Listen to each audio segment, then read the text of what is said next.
স্বাগতম। আজকের আলোচনার বিষয়, যদি ভারত চীন যুদ্ধ শুরু হয় তাহলে কোন কোন দেশ ভারতের পাশে দাঁড়াতে পারে। চীনের অর্থনৈতিক শক্তি এবং সেনাবাহিনীর সক্ষমতা বিশ্বজুড়ে সুপরিচিত, কিন্তু ভারতও কৌশলগত মিত্রদের সঙ্গে সম্পর্ক বজায় রেখে একটি শক্তিশালী অবস্থানে রয়েছে। চলুন আজ জেনে নিই কোন দেশগুলি সম্ভাব্য ভারতকে সমর্থন দিতে পারে। প্রথমে আসি যুক্তরাষ্ট্রের কথা। যুক্তরাষ্ট্র এবং ভারত বিভিন্ন প্রতিরক্ষা ও অর্থনৈতিক চুক্তির মাধ্যমে তাদের সম্পর্ক মজবুত করেছে। যুক্তরাষ্ট্র চীনের উত্থানকে সীমাবদ্ধ রাখতে চাইছে এবং ভারতের সাথে ঘনিষ্ঠ সহযোগিতা এই প্রচেষ্টার অংশ। মার্কিন সেনাবাহিনী এবং প্রযুক্তি ভারতের শক্তিকে আরও বাড়াতে পারে, তাই এই যুদ্ধে যুক্তরাষ্ট্রের পাশে থাকার সম্ভাবনা বেশি।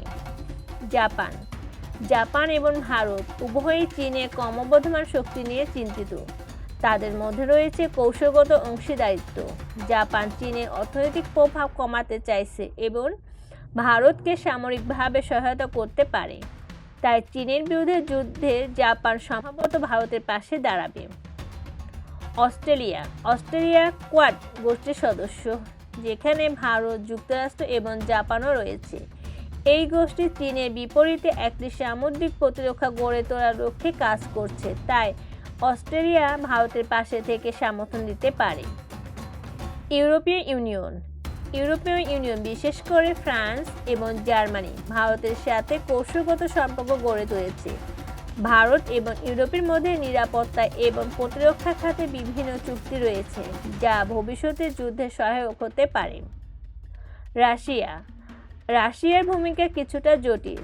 যদিও রাশিয়া চীনের সাথে ঘনিষ্ঠ সম্পর্ক বজায় রাখছে, তবে ঐতিহ্যগতভাবে ভারত তাদের একটি গুরুত্বপূর্ণ মিত্র। রাশিয়া যদি নিরপেক্ষ থাকে তবে পরিস্থিতি ভারতীয় সেনাবাহিনীর জন্য একটু সহজ হতে পারে, কারণ তারা রাশিয়ার কাছ থেকে বড় সামরিক সহায়তা পেয়ে থাকে।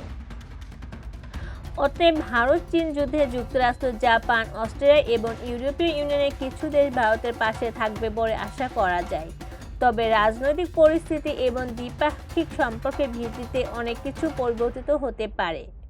শেষ পর্যন্ত একটি যুদ্ধকে কার পাশে থাকবে সেটি নির্ভর করবে পরিস্থিতি এবং সেই মুহূর্তের কৌশলগত সিদ্ধান্তের ওপর। আপনারা যদি এই বিষয়ে আরও জানতে চান তাহলে আমাদের চ্যানেলটি সাবস্ক্রাইব করে রাখুন। ধন্যবাদ সবাইকে।